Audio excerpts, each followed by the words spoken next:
ثانية بس كده يا ماما، أنا بقدر كل احترامك وبكن لك كل الاحترام والتقدير، وعارفة أنت إزاي بتخافي علينا وبتخافي على ابنك أو بنتك أو ولادك بمعنى الأصح، بس ده ما بينفعش في الحياة. أنا كده بكون مصاص الدماء لجوزي وهو بيكون مصاص دماء ليا.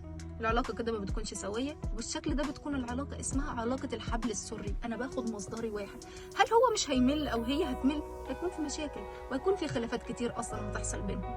فلا، انا بقى ايه اتعامل بطريقه كويسه متعدده متنوعه حتى نلحق نوحش بعض لما انا اتعامل مع ناس غيره او هو يتعامل مع ناس غيري. فارجوك يا ماما ما تقوليش الكلام ده لاي حد، ارجوكي.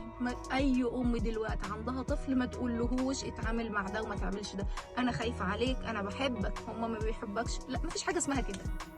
الموقف هو اللي بيحدد شخصيتك، طريقه التعامل هي اللي بتبرزك في وسط الناس. عمر ما كان الملح لما بيغيب في العلاقة ما بنلاحظش وجوده، بنلاحظ ان هو غايب. زي برضو تعاملاتنا وتصرفاتنا ومبادئنا اللي انت بتديها لنا من صغرنا. فبلاش علاقة الحبل السري. الحبل السري ده بيكون اثناء الحمل، يعني 9 شهور. برضه هتديني حبل سري بعد ما هتولد؟